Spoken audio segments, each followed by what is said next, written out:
ఆ వాక్యము ద్వారా మన ఆశీర్వాదం, మనం దీవెన పొందాలి. ఆ విషయాన్ని ప్రభు పేరు మనవి చేస్తున్నాను. పరిశుద్ధ గ్రంథంలో నుంచి ప్రకటన గ్రంథం 9వ అధ్యాయము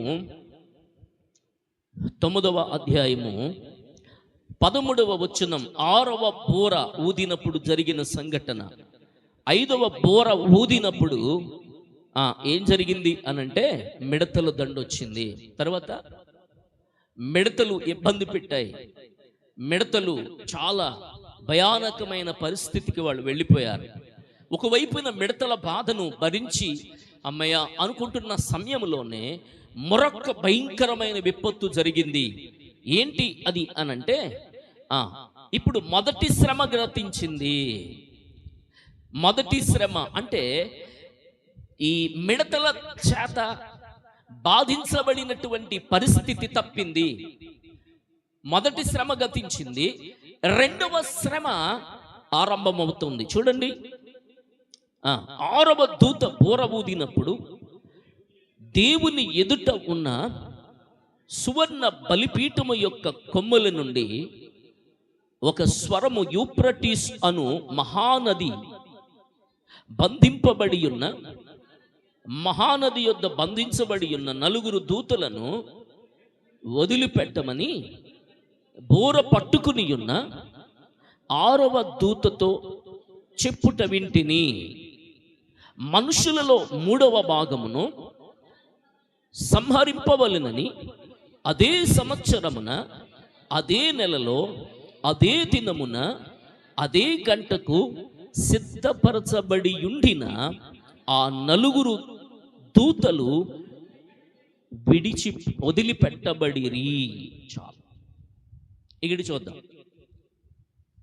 చాలా జాగ్రత్తగా వింటే గన మనకు అర్థం కాదు.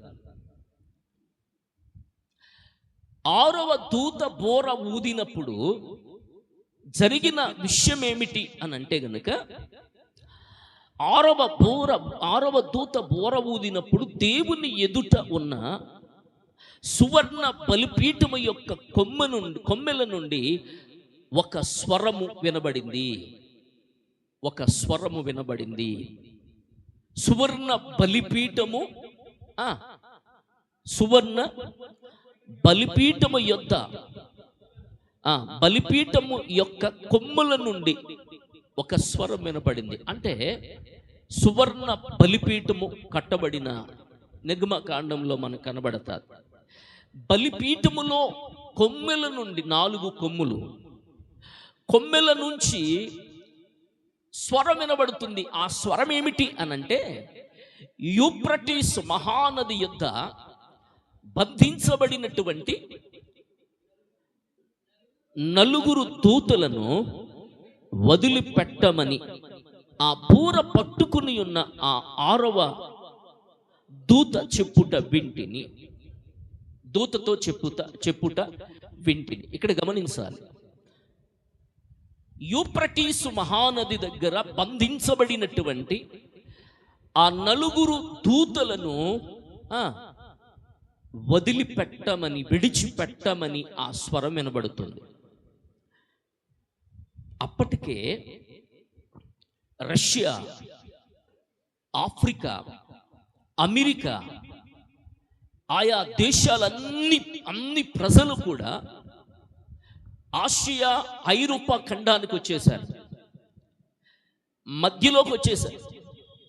ఇప్పుడు భయంకరమైనటువంటి మిడతల దాడి చేత బాధించబడి, ప్రైజ్ లార్డ్ చెప్పాలి, హల్లెలూయా.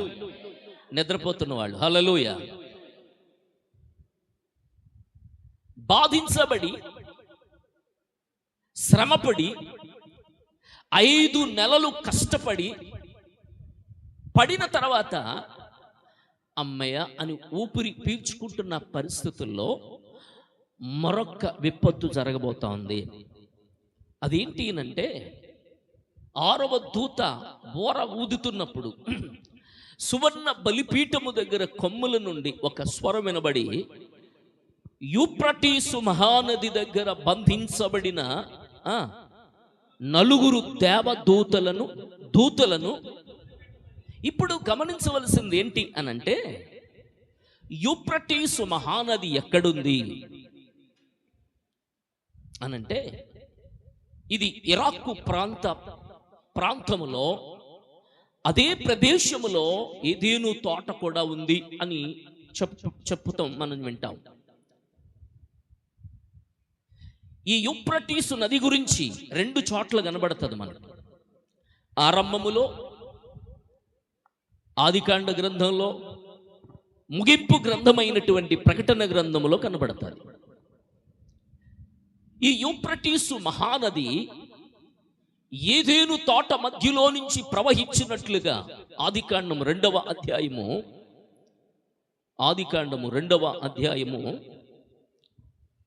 10వ వచనం నుండి మనం కాస్త చదవగలిగితే గనుక, మరియు ఆ తోటను తడుపుటకు ఏదేనులో నుండి ఒక నది బయలుదేరి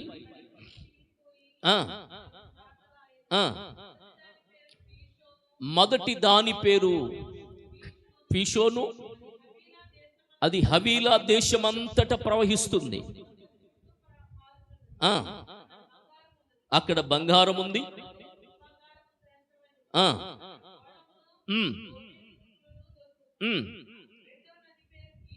గిహోను,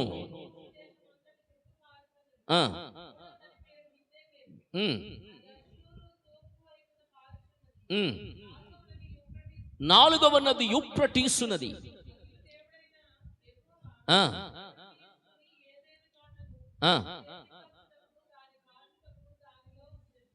ఇక్కడ మనం గమనించాలి, 4 నదులు, ఒక నది 4 నదులుగా చీలి 4 ప్రాంతాలలో ప్రవహిస్తున్నట్లుగా చూస్తున్నాం. ఇప్పుడు ఈ యూఫ్రటీసు నది ఏదేను దగ్గర ఉన్నట్లుగా మనం కనబడతా ఉంది. ఏదేను తోట వైపుగా ప్రవహిస్తున్నట్లుగా చూస్తా ఉన్నాం. ఇక్కడ మనం ఆలోచన చేస్తే అదే ప్రాంతములో బబులోను, నిమ్రోదు అనేవాడు ఒక గోపురాన్ని కట్టడానికి ప్లాన్ చేసి అందరినీ సమకూర్చి, మనము ఆకాశమునంటుకున్నంత శిఖరాన్ని కట్టి పేరు తెచ్చుకుందాము రండి అని చెప్పి ఒక పెద్ద గోపురం ప్రారంభించాడు. ఎవరు? నిమ్రోదు. ప్రారంభించినప్పుడు అప్పుడు దేవుడు పైనుంచి చూచాడు, అరేరే భూమి మీద మనుషులు చేసి మంచిగా బ్రతకాలి అని కోరుకుంటున్నప్పుడు వీళ్ళేంట్రా ఇంత ప్లాన్ వేసుకున్నారు, పేరు తెచ్చుకుందాం అనుకుంటున్నారు అనుకుని దేవుడు దిగొచ్చాడండి. ఎక్కడికి? బబులోను గోపురం కడుతున్నప్పుడు దిగొచ్చి భాషలు తారుమారు చేసి పాడేశాడు. ఈ భాషలన్నీ ఎక్కడి నుంచి వచ్చినాయి అనుకుంటున్నారు? భాషలు తారుమారు చేసి పాడేశాడు. వాడు భాష వీడికి అర్థం కాదు, వీడి భాష వాడికి అర్థం కాదు, ఈమె భాష ఆమెకు కాదు, ఈమె రకరకాల భాషలు తారుమారైపోయారు అందరూ. ఎవడికి అర్థం కాక ఎవడ భాష ఎవడికి తెలియదు.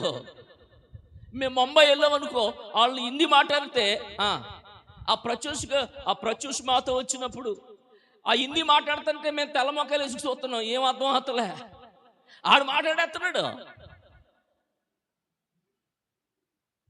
అర్థం కావట్లేదు భాష.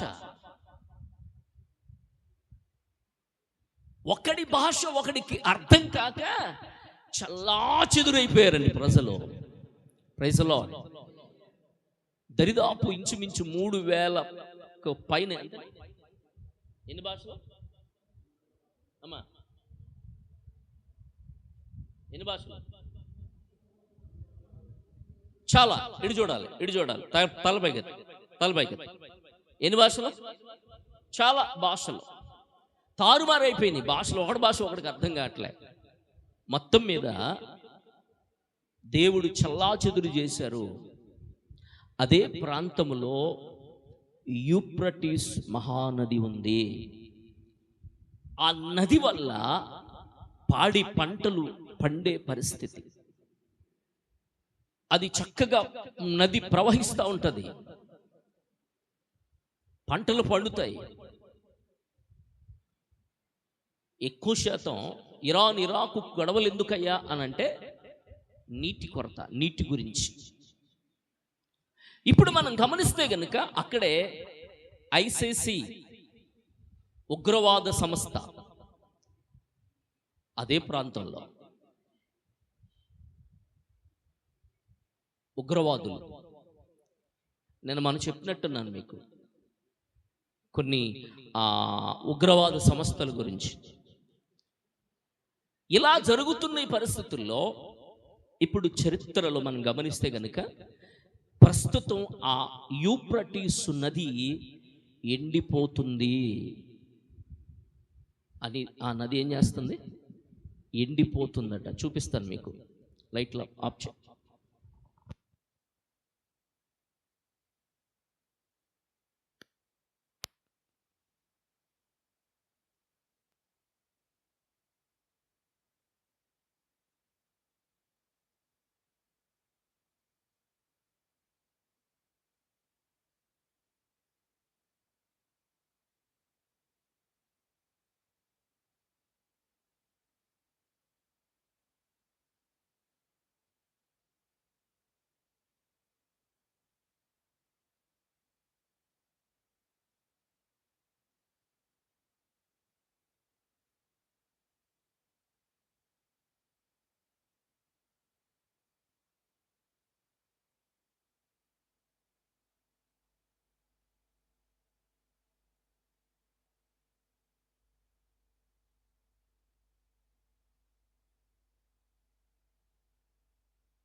ఏం చేశాడు అని అంటే బంధించాడు. ఎప్పుడు దాకానో తెలుసా? ఇప్పుడు 6వ బూర ఊదేదాకా. అంటే వీళ్ళు ఇంకా మారలేదు. ఇన్ని కలిగినా ఇన్ని జరిగినా వీళ్ళు మారు మనసు పొందిన వాళ్ళు కాదు. అందుకనే వీళ్ళని సాతానుడి తోతలకు అప్పగిస్తున్నాడు దేవుడు. ఏం చేస్తున్నాడు? సాతాను దూతలకు అప్పగిస్తున్నాడు. అక్కడ అరుపులు వినండి ఎలా ఉన్నాయో ఒకసారి. నాకే భయం వేసింది అది వింటే.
Maybe the scorpion-type beast that will be released from the earth when the bottomless pit is opened in Revelation 9.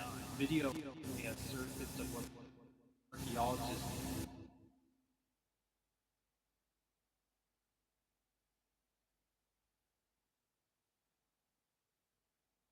in the bottom. I'll play this video and then we'll look more into it.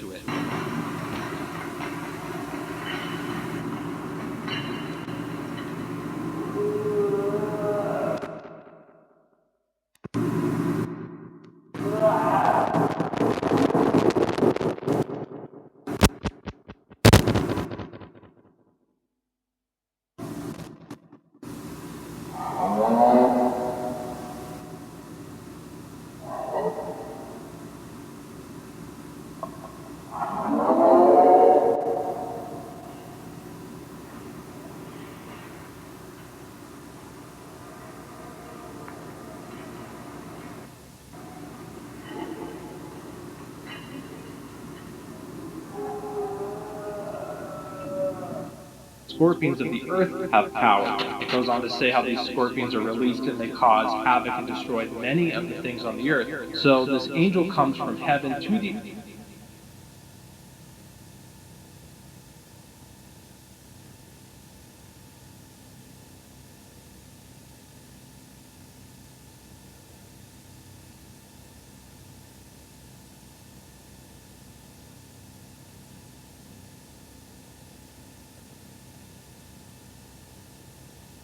The four angels bound at the Euphrates River.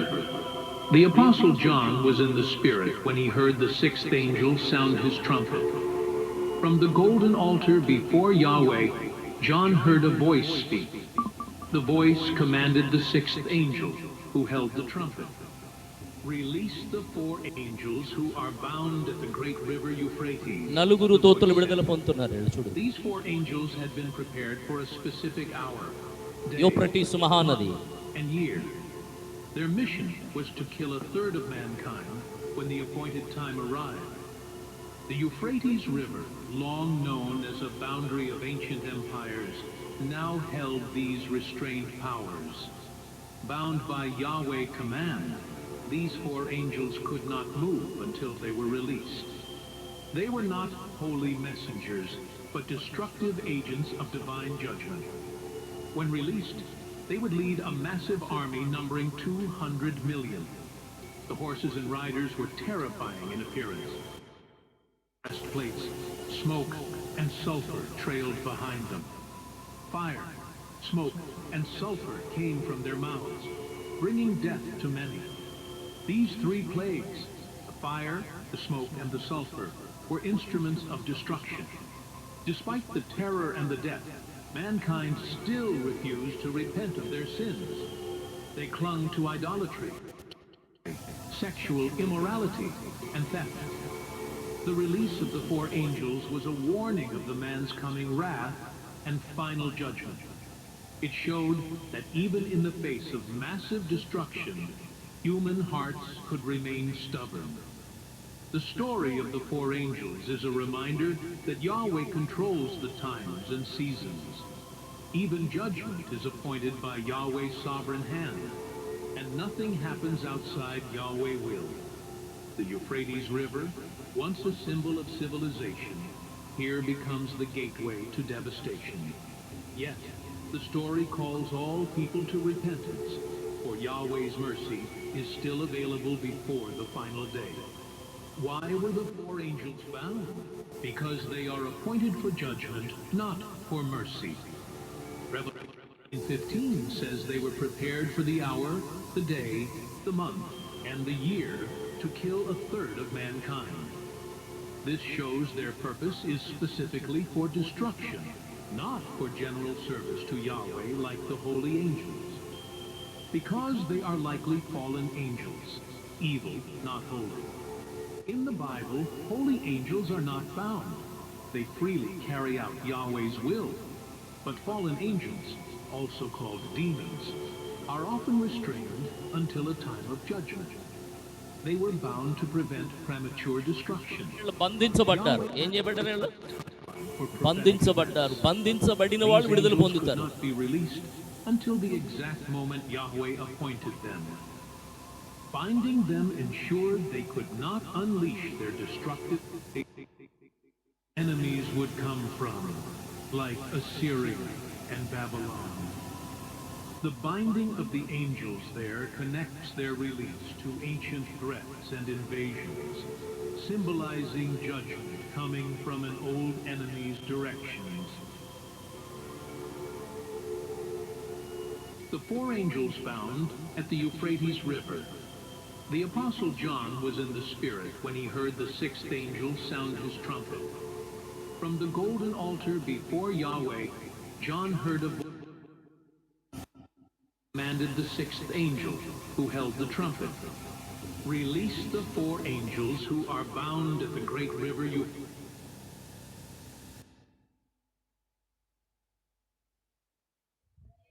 అర్థమైందా?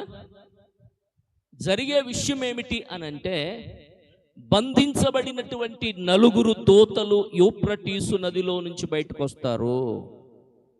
Already ఇప్పుడు అరుపులు కూడా వినబడుతున్నాయి మనకి. ఇది వాస్తవం, జరిగిన సంఘటన. మరి ఈ యూఫ్రటీసు నది ఎందుకు ఎండిపోద్ది అనంటే 16వ అధ్యాయంలో పూర్తిగా ఈ యూఫ్రటీస్ మహానది ఆ పాత్రను దేవుని దూత ఒక పాత్రను యూఫ్రటీసు నదిలోకి విసిరినప్పుడు ఈ నదంతా ఎండిపోద్ది. ఇప్పుడు ఇక్కడ జరిగిన సంఘటన ఏంటి అనంటే, వాక్యం ఏం చెబుతుంది అని అంటే, ఇప్పుడు బంధించబడినటువంటి వీళ్ళు విడుదల పొందారు. మనం చదువుకుందాం వాక్యాన్ని. ఆ ఆ, మనుషులలో 3వ భాగము సంహరింపబలినని అదే సంవత్సరమున, అదే నెలలో, అదే దినమున, అదే గంటకు సిద్ధపరచబడి ఉండిన ఆ 4 దూతలు వదిలిపెట్టబడిరి. Praise the lord. ఇప్పుడు మీకు అర్థం అవడానికి రాసుకోండి. అదే గంట చూడండి.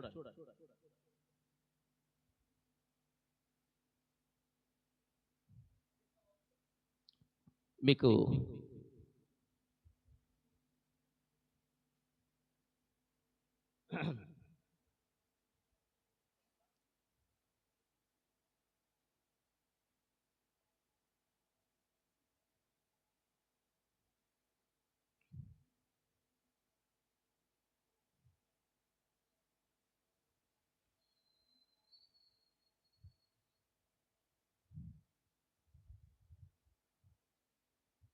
లైట్ లైట్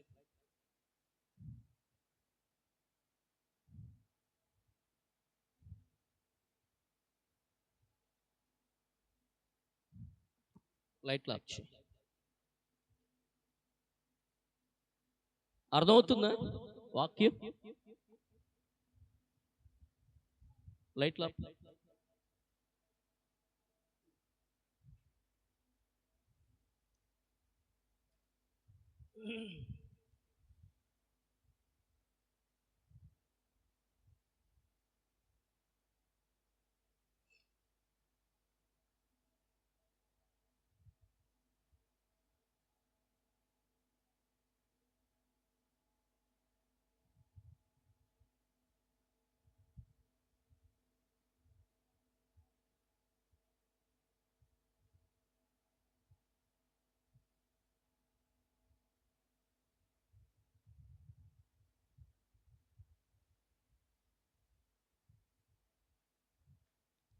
ఏమైంది?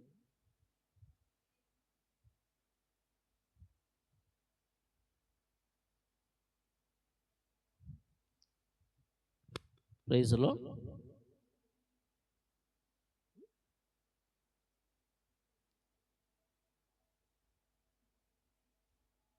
ఇక్కడ గమనిస్తే గనుక అదే గంట, అదే సంవత్సరము, అదే నెల. ఇక్కడ మనం ఆలోచన చేస్తే గనుక మళ్ళీ ఏం చేసావయ్యా?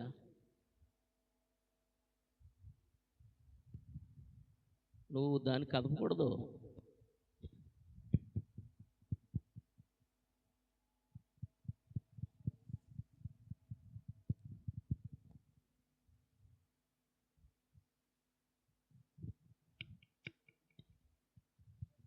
ఓకే, మొత్తం మీద సాతానికి మంట వచ్చి ఉంటుంది. మొత్తం మాదంతా చెప్పేస్తున్నాడు వీడు. Praise the Lord. హల్లెలూయా. ఇక్కడ మనం గమనిస్తే గనుక బంధించబడినటువంటి దూతలు విడుదల పొందారు. విడిచిపెట్టబడినప్పుడు, ఎందుకంటే విడుదల కొరకు, ప్రజల రక్షణ కొరకు దేవుడు ఆ దూతల్ని ఏం చేశాడు? ఆ దూతల్ని ఏం చేశాడు? బంధించాడు.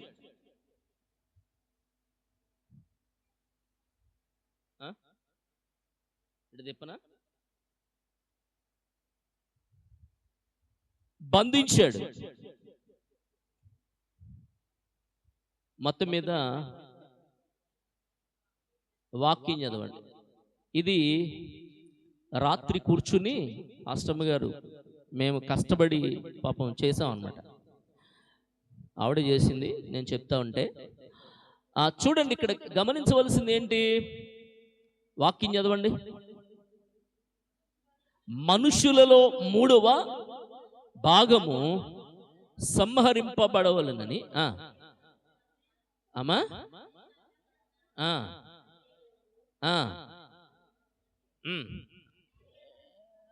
చూడండి, గుర్తుపెట్టుకోవాలి, రాసుకోండి మీరు. అదే సంవత్సరమున ఆ, అదే నెలలో ఉమ్, అదే దినమున ఉమ్. అదే గంటకు సిద్ధపరచబడి ఉండిన ఆ. ఆ నలుగురు దూతలు వదిలిపెట్టబడి ఒకే టైము. ఇప్పుడు అదే రోజు, అదే గంట, అదే నెల అదే నెల, అదే అదే సంవత్సరం. ఇప్పుడు ఆ నలుగురు దూతలు విడిచిపెట్టబడి ఎప్పుడు ఎప్పుడు జరిగింది? 2012. ఎప్పుడు? 2012 యుగాంతం అన్నారు కదా. ఎందుకంటే ఇక్కడ గమనిస్తే గనుక చూడండి, 12వ నెల, 12వ గంట, 12వ తారీఖు, 2012వ సంవత్సరం. 12 12 12. కానీ జరిగిందా? జరిగిందా? మాట్లాడతలేదు, జరగలేదు. అంటే ఇక్కడ వాక్యం నెరవేర్పు చూడండి, ఎప్పుడు జరుగుద్ది, ఎప్పుడు ఆ దూతలు అప్పటికి సంఘం ఏమైంది? అది గుర్తుపెట్టుకోవాలి. సంఘం ఎత్తబడిపోయింది. సంఘం ఇక్కడ లేదు. విడిచిపెట్టబడిన వారికి జరిగే సంభవాలు. నువ్వు విడిచిపెట్టబడతావా? విడిచిపెట్టబడతాను అని అంటే కనుక ఆదివారం అక్కర్లేదు నీకు. విడిచిపెట్టబడతాను అని అంటే సన్నిధి అక్కర్లేదు నీకు. విడిచిపెట్టబడతాను అంటే సహవాసం అక్కర్లేదు నీకు. విడిచిపెట్టబడతాను అంటే రక్షణ అక్కర్లేదు నీకు. నేను ఇక్కడే ఉంటాను అంటే ఈ యాతన భయంకరమైన పరిస్థితిని అనుభవిస్తావు. గుర్తుపెట్టుకో, ఇది ఖచ్చితం, జరుగుద్ది, జరగబోతుంది. యూఫ్రటీసు నది అనగానే బైబిల్ దగ్గరికి వస్తారు నాసా శాస్త్రజ్ఞులు సహా. అర్థమవుతుందా? ఇప్పుడు గమనిస్తే కనుక ఇప్పుడు మనం సమయం ఏ టైం అయిపోయింది? ఇప్పుడు ప్రభువు రాకడలో సూర్యుడు నలుపై, చంద్రుడు, ఇవన్నీ విపత్తులు జరిగి ప్రకృతి ఇదంతా భయంకరంగా మారిపోయినప్పుడు ఎన్ని గంటలు అని చెప్పాను? టైంలో ఎన్నో వంతు.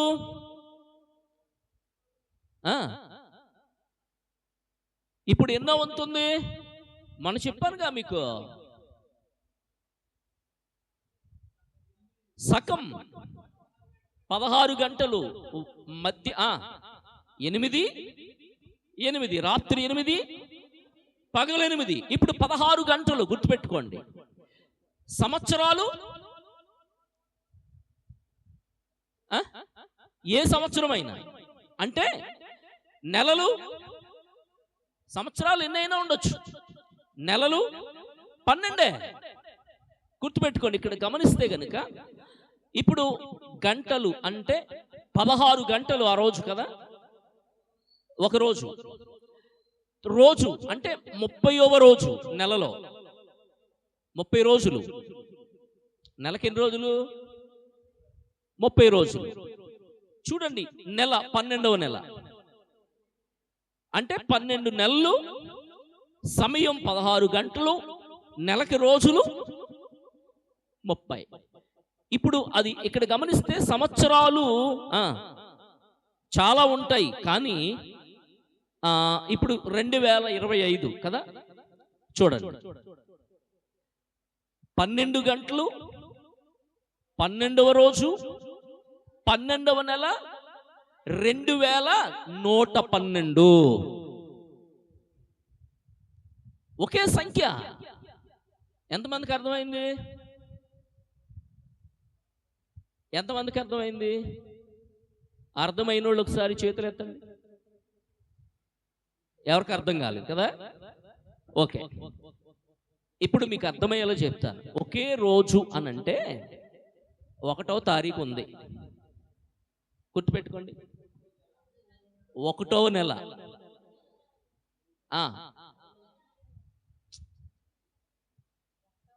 1వ గంట, 1వ రోజు, 1వ తేదీ, 1వ గంట,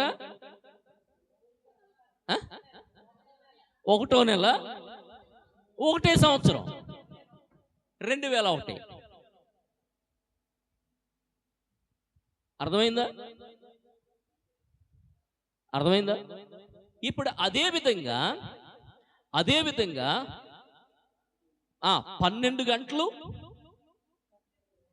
12 రోజులు, 12వ రోజు 12వ తారీఖు అనమాట. 12వ నెల 2112వ సంవత్సరం. అంటే ఒకే టైం మించదు. ఒకే గంట జరగాలి, ఒకే రోజులో ఉండాలి, ఒకే నెలలో ఉండాలి, ఒకే సంవత్సరం అయి ఉండాలి. అంటే అన్ని సమానంగా అయి ఉండాలి. అంటే ఒకే సంఖ్య, 4 ఒకేలా ఉండాలి. అర్థమైందా? మరలా చెప్పనా? మీకు అర్థం అవడందా? నలుగురు వచ్చండి ఒకసారి, నలుగురు రండి. ఆడపిల్లలు వచ్చేయండి, మాకు పిల్లలు లేరు కదా, ఉన్నారా? రండి.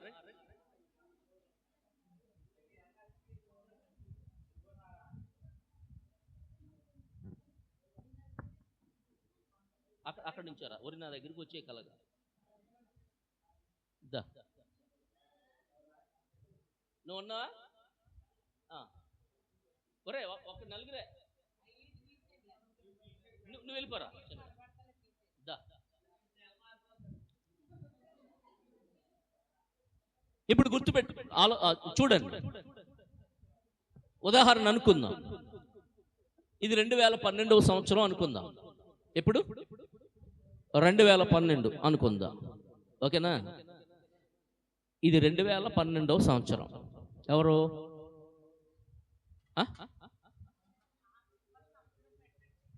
ఇక్కడ పెడదాం, పోనీ సంవత్సరం ఇది పెడదాం. ఈ సంవత్సరం పెడదాం. ఓకేనా?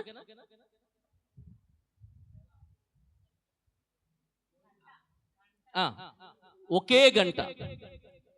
ఎన్ని గంటలు? 12 గంటలు. 16 గంటలు కదా ఉండే. ఎన్ని గంటలు? 16 గంటలే. నెలలు మాత్రం 12 ఉంటాయి. ఇది 12వ గంట. అర్థమైందా? ఇది 12వ గంట. అంటే టైం ఎంత అయింది? 12వ గంట. 12వ తారీఖు. ఎప్పుడు? 12వ తారీఖు అంటే 12వ రోజు. 12వ నెల డిసెంబర్, 12వ సంవత్సరం, 2112. ఇప్పుడు అర్థమైందా? ఒకే గంట, 12 గంటలు, 12వ తారీఖు, 12వ నెల,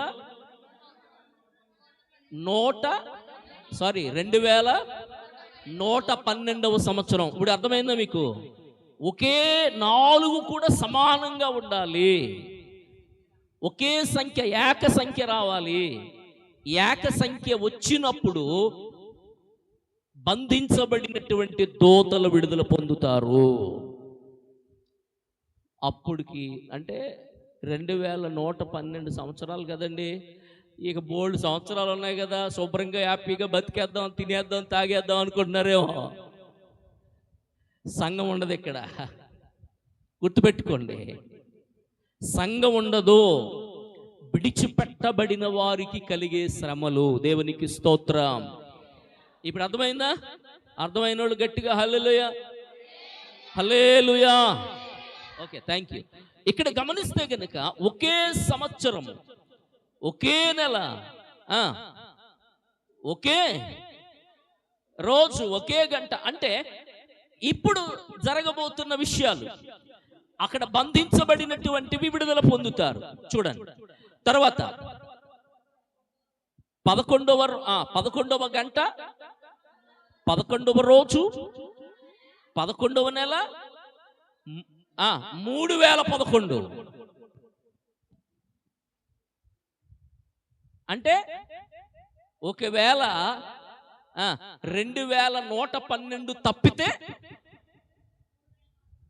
అప్పటికి సంఘం ఉండదు అక్కడ. అప్పుడు పరిస్థితులు ఎలా మారతాయో తెలీదు, గుర్తుపెట్టుకోండి. ఇది సంఖ్య. తర్వాత 10వ గంట వినాలి, 10వ రోజు, 10వ నెల, 3010. అమ్మా ఈ మధ్యలో 3001 కూడా ఉంది. ఒకే గంట, ఒకే రోజు, ఒకే నెల, ఓకే 3001. తర్వాత 9వ గంట, 9వ రోజు, 9వ నెల, 3009.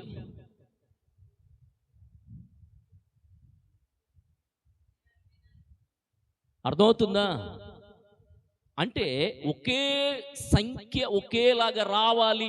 అలా వచ్చినప్పుడు యూప్రటీసు నది దగ్గర ఉన్నటువంటి బంధించబడిన ఆ 4 దేవదూతలు విడుదల పొందుతారు. గుర్తుపెట్టుకోండి, అప్పటికి సంఘం ఇక్కడ ఉండదు.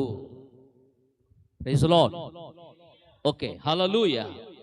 కాబట్టి ఇక్కడ వాక్యములో మనం ఆలోచన చేస్తే గనుక దేవుడు ఏం చెబుతున్నాడు అనంటే, బంధించబడిన దేవదూతలు విడుదల పొందిన తర్వాత చదువుదాం.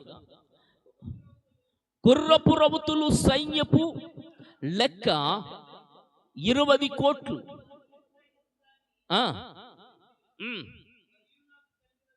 మరియు నాకు కలిగిన దర్శనమందు ఇలాగు చూచి తిని ఆ గుర్రములకును. ఒక్క నిమిషం ఆగుదాం. ఇప్పుడు మిడతలు అయిపోయింది. ఇప్పుడు మిడతల బాధ తప్పింది, మరలా గుర్రాల బాధ.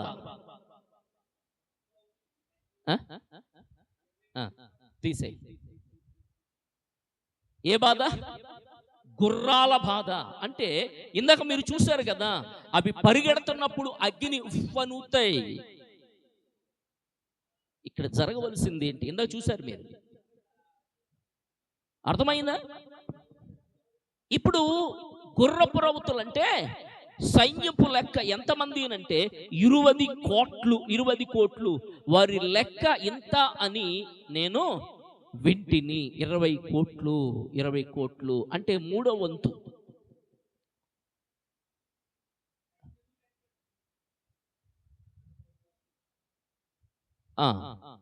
ఇప్పుడు 700 కోట్లు మన ప్రపంచ జనాభా, అంతే కదా?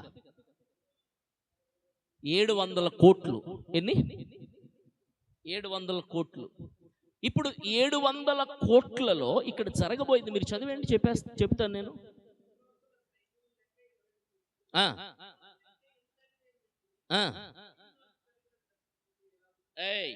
వినాలి.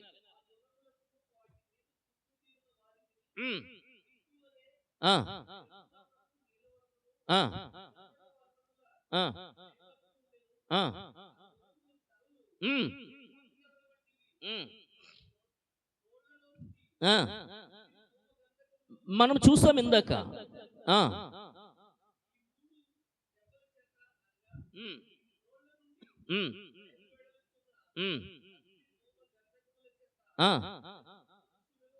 మనుషులలో 3వ భాగము చంపబడిను, ఆ గుర్రముల బలము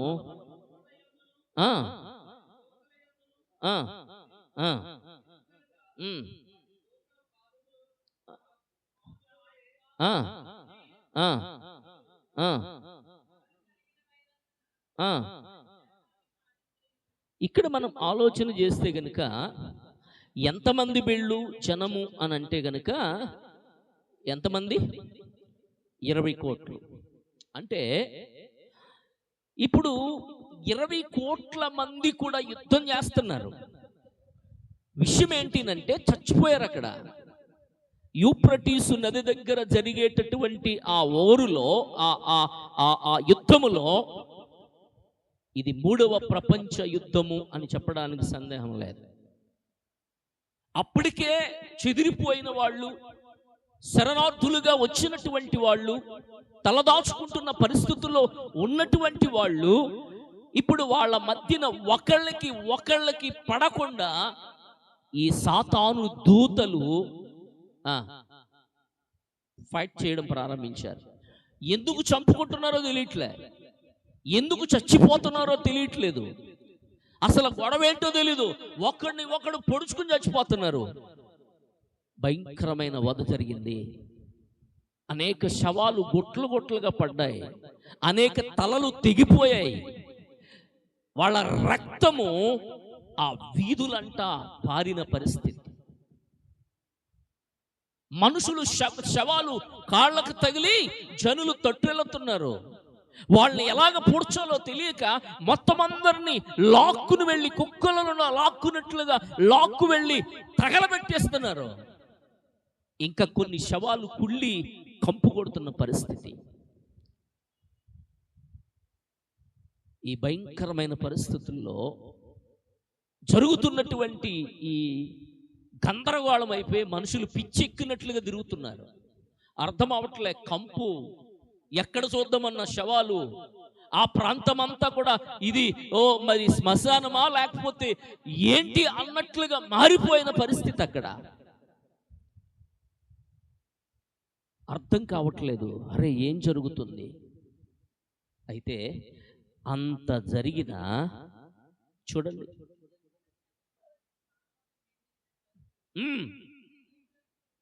చూడండి, దయ్యములను చూడను నడువను శక్తి లేనివై బంగారు, వెండి, కంచు, రాయి, కర్రలతో చెయ్యబడిన తమ హస్తకృత్యములైన విగ్రహములను పూజింపకుండా విడిచిపెట్టినట్లు మారు మనసు పొందలేదు. మరియు తాము చేయుచున్న నరహత్యలను, మాయమంత్రములను, చారచోర్యములను వారు మారు మనసు పొందిన వారు కారు. ఇన్ని జరిగిన బుద్ధి రాలేదండి వాళ్ళకి. ఇన్ని జరిగిన బుద్ధి రాక, అరే దెయ్యాలు మా మీద దాడి చేస్తున్నాయి, సాతాను దూతలే మా మీద దాడి చేస్తున్నాయి అని తెలియక వీళ్ళు ఏం చేశారో చూడండి. ఏం చేస్తున్నారు వీళ్ళు? మిగిలిన వాళ్ళు, ఈ దెబ్బల చేత చావక మిగిలిన జనులు దయ్యములను చూడను వినని నడువను శక్తి లేనివై బంగారు, వెండి, కంచు, రాయి, కర్రలతో చేయబడిన తాము చేసుకున్న హస్తకృత్యములను ఆరాధించకుండా మానవులు కాదు వీళ్ళు.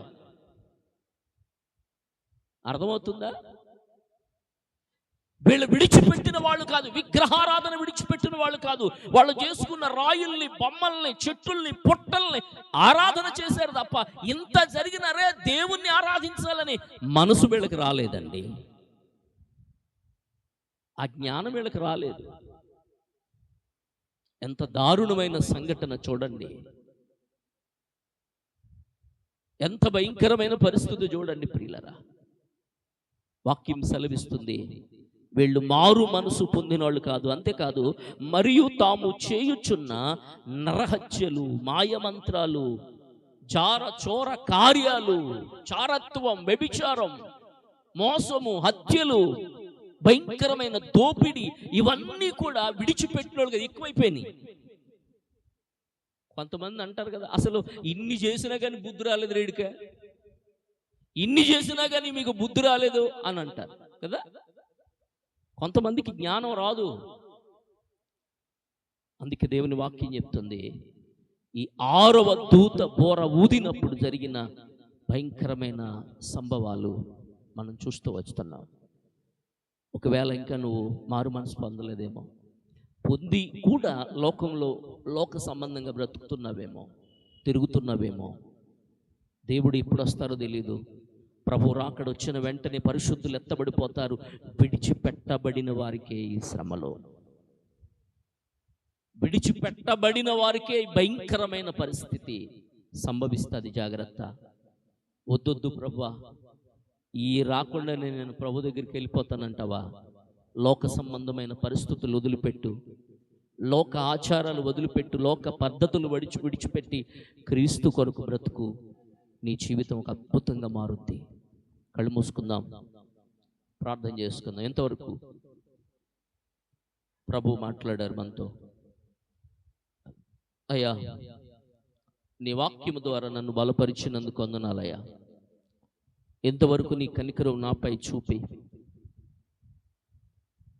భయంకరమైన పరిస్థితి సంభవించబోతా ఉంది ప్రభువా. నీ రాకడలో మేము ఎత్తబడాలి నాయనా. అలాంటి స్థితి మాకు కావాలి. ఆ పరిస్థితిలోకి మేము రావాలి, మమ్మల్ని బలపరచు నాయన అని చెప్పేసి ప్రార్థన చేసుకుందాం. హల్లెలూయా.